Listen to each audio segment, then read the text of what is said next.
Somebody shout deeper. Touch the person next to you and say, we're going to go deeper.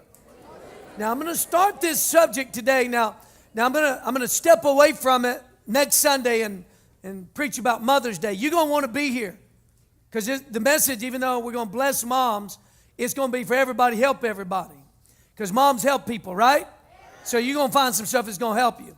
But then I'm going to pick back up on this subject deeper. Now, deeper for me is about worship. And that's really what I want to talk to you about, is about worship. Now, worship isn't something that can necessarily be taught, even though I'm going to try to encourage you with what I have to say. Worship comes from an encounter with God, because you can't really worship Jesus if you've not had an authentic encounter with Jesus. Because it's hard. How are you going to worship somebody you've never even really encountered? So I want to help lead you into these authentic, genuine encounters with the presence of God. When we talk about the presence of God, we're talking about the presence of Jesus. Because the Holy Spirit, the presence of Jesus, or the presence of God, is Jesus. So when we say, man, God's presence was there, what we're saying is Jesus was present. Because you can't separate Jesus from the presence of God, and the presence of God, the Holy Spirit, from Jesus. It's all one. They work together. Now, when we talk about going deeper, we're all at different levels, and that's okay. Because we all have to start out somewhere. We're all at different places, different levels. We're at different levels in reading our Bibles. We're at different levels in terms of our prayer life. We're at different levels in terms of worship.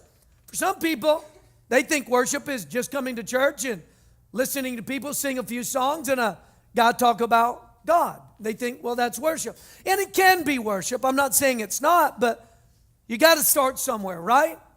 And for some of us, we use what I just described as an avenue to go deeper with God.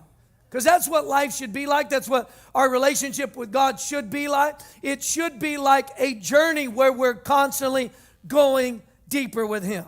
So when I talk about worship and having authentic encounters with Jesus, what I'm saying is that we need to fall more in love with Him. And the way to fall more in love with Him is to have genuine encounters with Him. So when you have a genuine encounter with Him and you give your heart to Him, when I talk about giving your heart to Him, I'm not just talking about salvation. I'm not just talking about you getting to heaven. I'm talking, because the heart, when we say your heart, we're not talking about the organ, the physical organ in your body. We're talking about the core, the heart of who you are. The core of who you are. Because at the core of who you are, if you can give the core of who you are to God, then in essence, you've given God everything that you are. Because everything that matters to you comes out of the core of who you are. Why is it so important to give God your heart, or the core of who you are? Because you don't want to just give God a surface level expression or part of you. You want to give God everything. Because once you have authentic encounters with Jesus, you begin to discover He's worth giving everything to. He's really the only one worthy of getting that much of you. And when you understand His love, when you have encounters with His love, it's almost irresistible. It's hard to not respond by giving your life completely and totally to Him.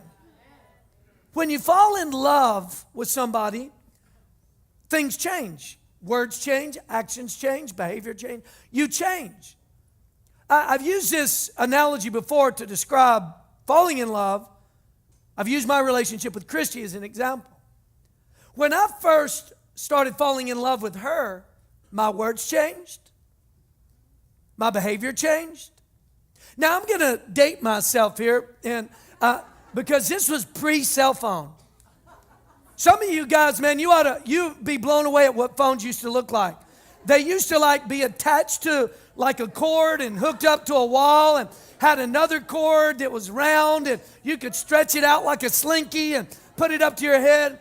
And if you don't know what one of those look like, you ought to Google it. It's just like, it's back there like with a cassette tape and stuff. And so Christy and I, we would hang out all day long. We would do our thing, hang out. And then I would take her home. She'd get ready. I'd go home, get ready. I'd come back and pick her up that night and take her out again. And then when the night was over, I would oftentimes take her home, drop her off, and then I would go home and call her up on the phone. I'd get on that old school phone. And I had a super long cord where the phone would reach over to my bed. And so I could lay in bed at night, like at 2 and 3 o'clock in the morning, and I could breathe real heavy over the phone. I only imagine what like Barry White must have breathed like, just, hey, baby. And there were times, so we'd go from, we were friends at first. And so that was one level of words I used. But as I started falling more in love with her, my words changed. My behavior changed. I'm laying in the bed because, listen, I never went home at 2 in the morning and called up my homie and just laid there.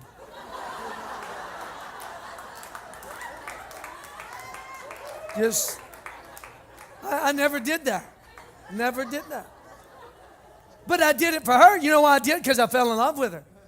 And sometimes, what can you say? You've literally spent the whole day together. All day together, that day together, the night together. And now, 2 and 3 o'clock in the morning, I'm laying there on the phone, and neither one of you want to hang up. No, you hang up first. No, I hang up. You hang up. No, you hang up. And you just sit there and you do this for like an hour. And then you're like, are they still awake? Are you still there? Because all you hear is breathing. But that's cool, man. When you love, that's cool, man. I hear her breathing. It does something to you. You know what I'm saying? Anybody ever been there? You change, you fall in love, you change. And really, God uses the picture of people falling in love as a picture of our relationship with Him. What that looks like, the process, what it looks like. The more I encountered Christy, the more I fell in love with her. The more encounters I had with her, the deeper my love became for her, the more my behavior changed. There was a certain point early on where I cut out all other, potential other people. And said, it's just her. Because I fell in love. Took her a little longer, but I'm just kidding. So what happened was I started pursuing her in this way. And she responded. That's really a picture of God coming after us. She just didn't pass me on the street and say, hey, dude, I think I'm going to fall in love with you. But God comes and pursues us. Because we didn't just wake up one day and say, wow, this would be a good day to fall in love with Jesus. The only reason we love God, whether we realize it or not, the only reason we love God is because God first loved us. So don't ever think for one moment, you've gone too far, you've done too much, that you're unlovable, you're unreachable, you've made such horrible mistakes that God says you've gone out of bounds and my love doesn't go there, because that's completely inaccurate. The Bible describes the love of God as being limitless. It describes it with height and depth and breadth and width. And in the description of it, it says there is no end to it. So God's love is never ending. God's love is never failing. God's love never quits. God's love is always consistent. His love redeems us. His love rescues us. His love picks us up. His love repairs us. His love puts us back together again. When we encounter God's love through Jesus Christ, it will change you. See, religion, on the other hand, is different. Now, I didn't grow up in a religious environment. I'd never seen people worship God. I'd never seen people lift their hands. I'd never seen people get on their knees. I'd never seen people dance or do kind of like what we do in here, a lot of us. I'd never seen that because I didn't really grow up in a religious environment. And the few experiences I did have in religious environments, it was the very opposite of that. Because religion, now listen, think about this. Religion can actually keep you from having an authentic experience with Jesus. Religion can be structured in such a way that it teaches you about Him but prevents you from experiencing Him. My job, here's what I want to do over the next, ever how many weeks we get in. I want to lead you deeper into the presence of God. I want to lead you into a place where you have these deep, authentic experiences with Jesus on a daily basis. You walk with Him on a daily basis. Because after I gave my life to Jesus Christ, I had this really, the moment I had this radical encounter with Jesus, it changed everything about everything. I mean, my life was radically changed. Because, I didn't get saved in a religious environment. I was on my way to buy drugs. I'm just going to keep it real with you. I was going to buy drugs. I wasn't thinking about God, wasn't looking about God. I was going to go buy some cocaine. But God had me on His mind when I had getting high on my mind. And so God put this man in my path that led me to Jesus. Now, I'd struggled with addiction for 12 years. For 12 years, I'd struggled. The last 2 years of my addiction, I was trying super hard to change my life. I was trying to come out of addiction because, once you become an addict, there's no pleasure in that life at all. It's nothing but heartache, pain, misery, and you're a slave to it. It literally controls you and drags you down into the pit. And so I'd been trying to get free. I voluntarily put myself in treatment centers and I worked a program. I utilized every resource that I was aware of that the world had to offer as its solution to my problem. And for short periods of time, I could abstain from using, but I couldn't get free. And even when I was clean for those short periods of time, I was still empty on the inside. I still had hurt on the inside. I still had this pain on the inside. So now I'm just like, I'm just feeling this pain. I'm just not using while I'm going through it. I'm in this miserable condition, in this mindset. And so I was constantly relapsing until this night when I had this authentic encounter with Jesus. And when Jesus came into my heart, when Jesus came into my heart, it was a game changer. Because I'm talking about in one instant, Jesus did for me what all the stuff I just described was incapable of doing for me. And when Jesus came into my heart, every chain fell off, every shackle, everything that had ever held me captive, that I was a prisoner to, my addiction fell off, my sins were forgiven. And God filled me with His peace and this joy because He touched my heart. That's why it's so important that we have an authentic encounter with the living God, Jesus Christ, in our heart. That it's not just information in our head, it's an encounter in our heart with Jesus. Jesus said this in Matthew chapter 15. If you're there, say, I got it. So here's my point I want to mention right here. Worship does not start with actions. Worship starts with your heart. Because in religion sometimes they will major on your outward performance and neglect really the more weightier matter, which is the condition of your heart. Sometimes religion is more into how you behave than what's going on in your heart. And the sad thing about that is that you can get caught up focusing on your outward behavior, neglecting the more important thing, which is your heart, and you can be this rigid, white-knuckle religious person that condemns everybody else because you don't feel that they're doing what you're doing. But let me just go right here and say this. I've discovered that God would rather have somebody whose heart's right and their behavior isn't completely where it needs to be than somebody's outward behavior being religiously perfect and their heart not being right.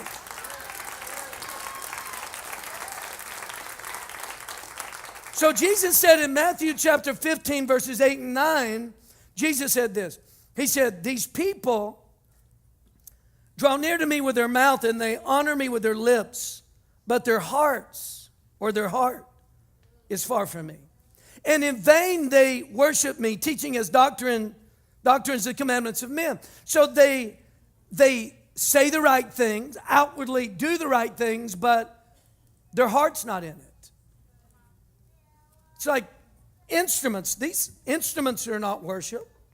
Like these drums, these cymbals, that's not worship. These guitars are not worship. These keyboards are not worship. They're instruments of worship. Now, I appreciate these musicians. I appreciate the singers. I appreciate the people that get up here on the stage because they help us to worship. But these things right here, This bass is just an instrument. It's an expression of the one who plays it. And I've discovered that people can sound good to us, but not sound good to Him. Because God's looking beyond the sound that we hear, and He's looking at the heart of the one playing it. He's like, you're entertained with a sound, but I'm not pleased with the heart.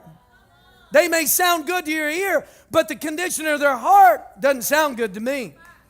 Because they've neglected giving their heart, having an authentic encounter with Jesus. But on the other hand, I've seen people who didn't sound that good playing. And we might have been like, well, they're not that good, they're okay. And God's like, I like the sound that comes out of that heart. Now, but the goal is to have both. I mean, now, we want to be gifted and have our heart. Because, I mean, now come on now, that's the best. That's the best. Because, sometimes we have to look and say, man, that dude's got a great heart, but he's just not that great of a musician. So we want great skill, but we want to have the heart's the more important thing. So like I said, you can't necessarily teach worship because worship comes out of an authentic encounter with Jesus. I mean, we may say, or somebody up here on the stage may say, everybody lift your hands, or everybody sing this or say this, and it helps people, it encourages people, but you really can't teach worship. It comes from an authentic encounter with Jesus. When I had that encounter with Jesus that night, that gentleman led me to Jesus. I got in my car, and I probably didn't even drive more than 50 yards. And once again, I had no real exposure to religion or this kind of culture. But I got in my car and started driving, and probably 50 yards down the street of driving, I let go of the steering wheel. I throw my hands straight up in the air in my car, and I start screaming at the top of my lungs, I'm saved, I'm saved, I'm saved. I mean, I'm screaming it. Now, number one, I didn't know what saved meant. But I knew whatever just happened to me, man, I was saved from something. Like I was high. I was higher on anything that the world ever had to offer me. I'm telling you, I was higher than I'd ever been from doing coke or ecstasy or some promiscuous sexual experience. I was high, but this time it was pure, it was authentic, it was heavenly, it was from God, it was His presence. God touched me, man. And where did that come from? Me just throwing my hands up in the air. I drove where Christy was, and I went up because I thought I'd tapped into like this cool ancient secret. I did. I thought, wow, this is going to be so awesome. Everybody's going to want it. Thought I'd like cornered the market on something. It was like Indiana Jones. I discovered this ancient thing. And so I went over to where Christy was, and I told her, I said, baby, I just got saved. And she looked at me and she said, you're high, aren't you? For real, she did. She said, you go home and don't tell anybody. And so the man who led me to Jesus had given me his Bible, his personal Bible. And it was a thick study Bible, big one. And when he gave it to me, he put a marker in the book of John. He said, start reading right there. Gave it to me, and I'm like, dang, that is a thick book. I'm a skateboarder. That is a thick book. And so I went home. Chrissy's like, go home, don't tell anybody. So I went home, and I went into my bedroom, and I got on my knees. I put that Bible that man gave me, I laid it on the bed, opened it up right to where he put that ribbon bookmark in there, and I laid it there, and I got on my knees, and I just started lifting my hands. I got on my knees, lifting my hands, and I'm saying, God, thank you. Whatever just happened, you've come into my life. I want to know you. This is awesome, God. Don't ever quit this. Give me more. And I just start pouring my heart. Where did that come from? There's nothing in my history that would be as a point of reference for me to express myself on that level. Where did that expression come from? It came from my heart because I had an encounter with Jesus in my heart, and it awakened something on the inside of me. I had a deep encounter with Jesus. it awakened something from the depth in me that empowered me to express myself in a deeper way than I'd ever expressed myself before. Now, we don't all respond the same in terms of our love because we all have a different, genetic makeup, a disposition. But the reality is that we all have emotions. We all have a soul. We all have a heart. And when we have an encounter with Jesus, there will be some type of expression.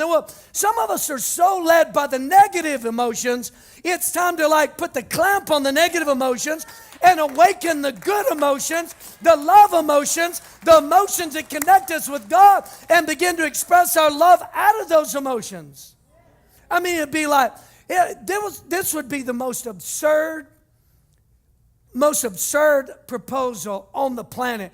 If a guy were to go out and buy like a 20-carat ring and take his wife out to some special, awesome dinner specifically arranged just around his proposal, and he's like sitting there with his legs crossed. Now, darling, what I'm about to do, we need to keep this on a rational level. Let's just keep this on an intellectual wave, because I've gone out and bought this 20-carat diamond, and I am interested in you being my wife. But no emotions. Just think deep and hard and give me an intelligent response. Everybody'd be like, gag me with a spoon. Who would want to marry that? No, because every guy, when he proposes to his girl, he wants her to just bust loose with emotions. He wants love to flow out. Because that moment of proposing, it's like, because you don't know. It's like, is she going to say yes? No, I got to think about it. And it's like, a guy's worked up, and he's tried to investigate to try to minimize his disappointment, because no guy wants to go into it knowing he's going to get rejected. I'm going to ask her anyway. So he tried, maybe he worked your friends, do you think, and all this stuff, but when you propose, what does a guy want? A guy wants her love to come flowing, man. Whether it's in tears or joy or her jumping up and wrapping her arms around him and just kissing him. And he's expecting some type of emotional, loving response. And I think that's appropriate and right. And I think God expects the same thing. God desires for us. He's given us our emotions. We can fall in love with so many things in this world. People can love a dog. People can love a car. People can love clothes. People can love a style. People can love all kinds of things. Why is it so hard sometimes for us to fall in love with Jesus? There's only one reason why it would be so hard for us to fall in love with Jesus, is we're not having authentic encounters in our heart with Jesus. Because when you have the authentic encounters with Jesus, you do things you've never done before. You lift your hands. Where'd that come from? You get on your knees. Where'd that come from? You find yourself raising your hands or clapping your hands in church. Where'd that come from? I never want this stale environment where people are afraid to express themselves in terms of their love for God. And for some people, our environment's a little shocking. They're like, wow, these people how rude, the preacher's talking, and they're like, shut up. And they don't know that shut up actually is affirmation. It's like, they think they're like, they just told the preacher to shut up. No, shut up means preach more.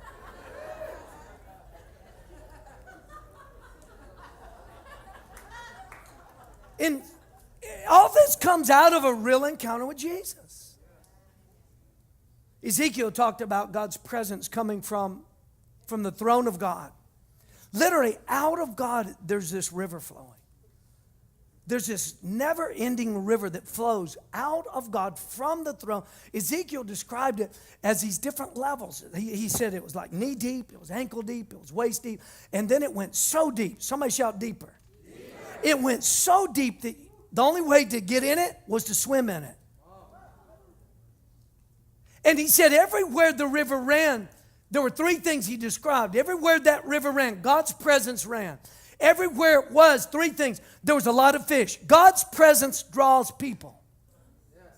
Religion doesn't necessarily draw a lot of people. I mean, when you study the life and times of Jesus in that day, in his day, the religious people, the Pharisees, they would stand on street corners. They would have the religious clothes on. They would enlarge the borders of their garment to try to impress people with the religious imagery. They would pray these prayers, hoping that people heard them. But you can't find where anybody was attracted and drawn to them. Matter of fact, Jesus said they had to travel halfway around the world just to win one convert. So you didn't see necessarily people being drawn to them. But when you study the life and times of Jesus through the Gospels, Matthew, Mark, Luke, and John, that everywhere Jesus went, news of his coming would go before him. You know what they were saying? Here comes Jesus. What are they saying? Here comes the presence of God. And people literally, they wouldn't just come out of their houses and wait for him to come. They would go running out of the city to encounter him, to walk with him back into the town. So Ezekiel said there's a lot of fish. God's presence draws people. And number two, he said he makes them like trees planted. They're like these palm trees. Now that's a compliment, but I would recommend, guys, do not use that as a pickup line. Hey girl, you looking like a mighty fine palm tree about right now. Woo! Like that. The way you got that top going. I like that. You figure. It's not this, baby, it's... Don't use that, but the Bible uses palm trees to describe us and what the potential is for us. Because he says he'll cause us to be like palm trees planted by rivers of living waters that bring forth fruit in their season, and their leaf does not wither, and whatever they put their hands to shall prosper. So there's promises when we're planted by the river, the presence of God. There is this never-ending felling, this never-felling season as a result of being planted where God's presence is. You're being planted. Now, so he said your leaf doesn't wither. You bring forth fruit in your season. If your leaf doesn't wither, then that means the external forces of seasons and climates are not dictating to your well-being. But the presence of God overrides the natural conditions of seasons and environments. And it brings forth a condition of fruitfulness where your leaf never withers. Come on, somebody. Stay planted in God's presence. Stay planted in his presence. And then he said also that there was healing. Everywhere the river ran, Ezekiel said, there was healing. Healing spring forth. God's presence can do more in a person's life than counseling for the rest of your life could ever accomplish. Sometimes, I mean, listen, I realize I'm the pastor here, but sometimes I come to a point where I just don't know. I'm like, I've told you everything I can tell you.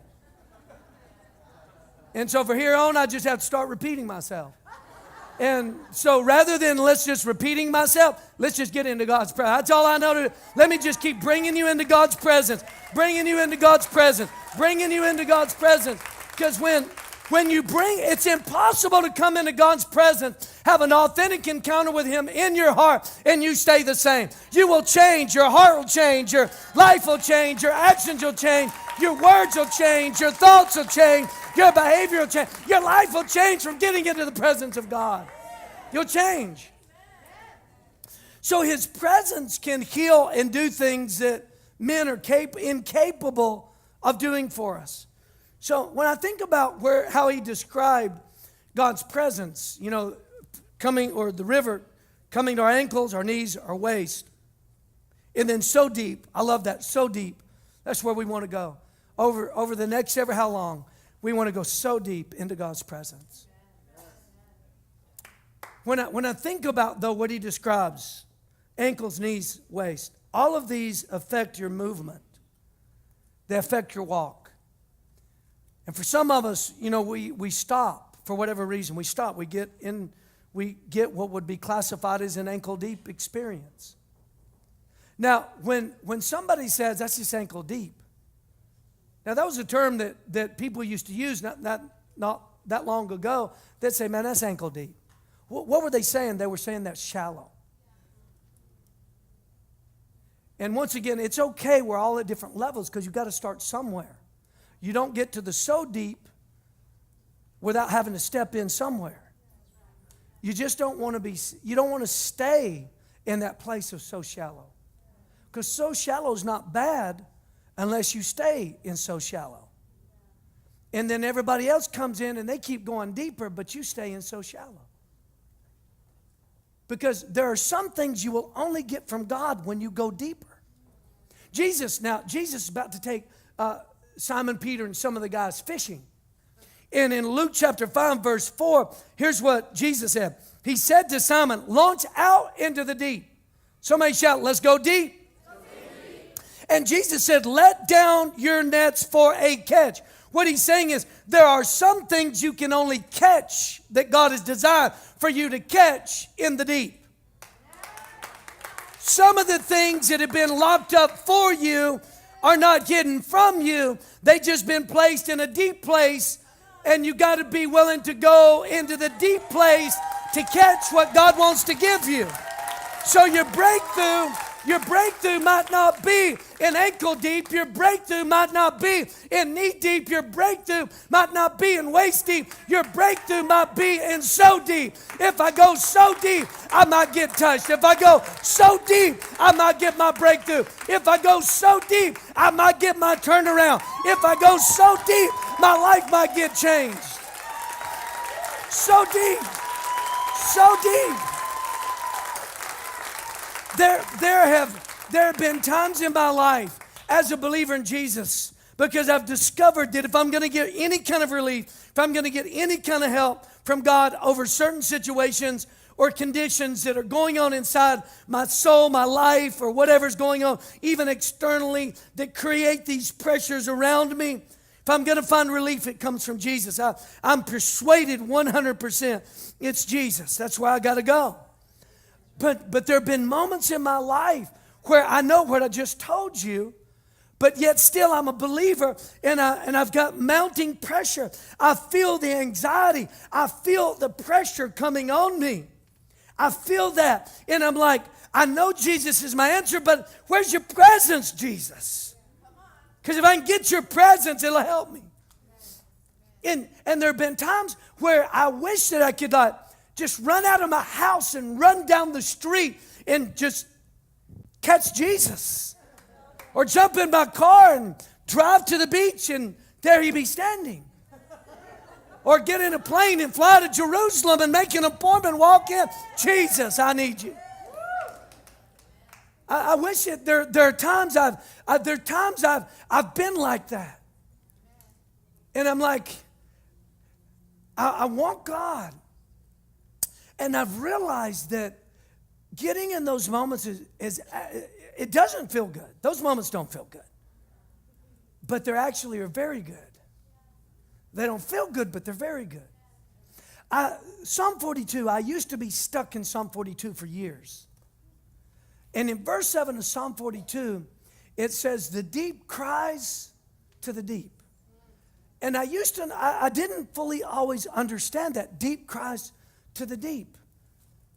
And then it's like, all of a sudden I realized what that's saying when I was in moments like what I just described. God, I got pressure, got this stuff, and Lord, I need you. Then I realized it's a relationship we're in.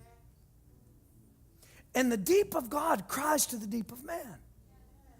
And then there are times the deep of man cries to the deep of God.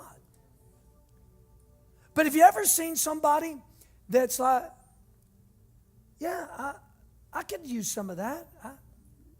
Yeah, that'd be cool. I'll take some of that. And somebody else it's like they almost express themselves as over thirsty. It's like, I want some of that. I got to have some of that. I need some of that. Have you ever seen people like that? It's like some people can be like, I sure would like to have a breakthrough. And then other people are like, you can see their thirst. I mean, it comes out of them. Like, God, I got to have a breakthrough.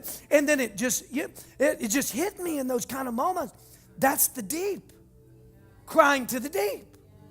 When the deep cries to the deep, his waves come over us. You know what that is? It's his presence coming over us. It's his glory coming over. When the deep cries, that's why Isaiah the prophet says, he said, let those who are thirsty come and drink from the river. I've discovered, you can lead a horse to water, but you can't make it drink. You can lead people to a river, but you can't make them drink. You can lead people right up to that point of having an encounter with Jesus, but if they're not thirsty, you can't make them drink. You can't make them drink. The experience, because when you read Isaiah 55, and he describes coming to the river, all you that are thirsty, he said, you don't have to have money. Doesn't take money. So there's all these things that he removes as an excuse why you can't drink. There's only one thing that he describes is the prerequisite that qualifies you to drink from the river. And that one prerequisite is called thirst. Because to the level that you thirst will be to the level that you drink. Because if you're only thirsty for ankle deep, that's as much as you're going to drink. If you're thirsty to go knee deep, then you're going to drink more. If you're thirsty for waist deep, then you're going to drink at that level. But when you get so desperate that you're like, God, I got to have your presence. There's some things in my life that money can't take care of. There's some things in my life that my network and my resources and my friends and the things that I have available to me are not adequate to take care of. God, there are some things that only your presence can do for me, that only you can do for me. Jesus, I need you. When you get thirsty for Jesus, all of a sudden he begins to feed you his presence. And his presence comes. And his presence heals us. And I believe that once you really begin to have these encounters with Jesus, it's crazy. It's crazy, y'all. Because it's completely satisfying but leaves you unsatisfied. It's like I'm totally satisfied in Jesus, but I'm not satisfied without getting some more of Jesus. It's like, it would be like Christy and I getting married and spending our honeymoon together and going our separate ways and being married but never encountering each other. It would be like I was satisfied, but yet I'm not satisfied, and that'd be stupid to stay away from her, but I want more of her.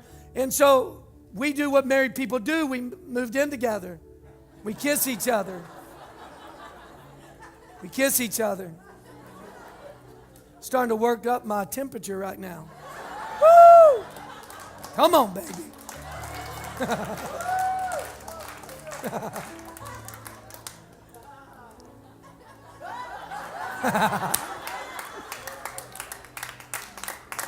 So,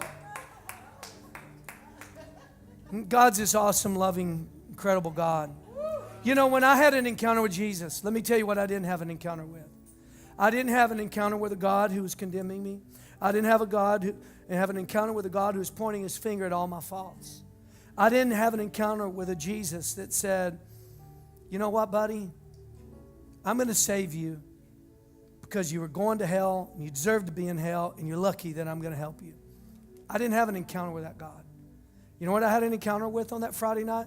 I had an encounter with a God that said, I love you just like you are. I love you like you are. And I love you so much you can come to me just like you are. I had an encounter with a God that said, I'm going to forgive you of every wrong thing you've ever done. I had an encounter with a God that said, I'm going to heal you everywhere you've been hurt. I had an encounter with a God that said, let's go do life together. It's a journey. Let's walk together. I'm going to carry you deeper and deeper and deeper, and I'm going to take you into a place that's so deep that your life is going to be swimming with such goodness. It's going to blow your mind. It's going to freak you out. I'm going to take you from a place that's going to be so deep that it's like, because when you go so deep, your feet don't touch the ground, you're at the mercy of the current. You're at the mercy of the surging of the current. Has anybody ever been like tubing or rafting in a river? I went rafting in a river one time in Wyoming in the middle of nowhere. I mean, they dropped me out in the middle of nowhere. And I got in this river on a raft. And then there were times we'd go around these curves and bends. And then there were rapids and you hang on. But the surging of the current, it took you from one place to another place. Come on, man. God's ready to lift you up and take you into a beautiful place. He's ready to lift you up out of your pain, lift you up out of your sin, lift you up out of your hurt. He's ready to lift you up. And sometimes, rather than trying to work for it, you just got to yield and flow with it. Why don't you stand right now? Stand right now. And just for one moment, I want us just to go back in. And if it helps you to close your eyes, then I want you to close your eyes.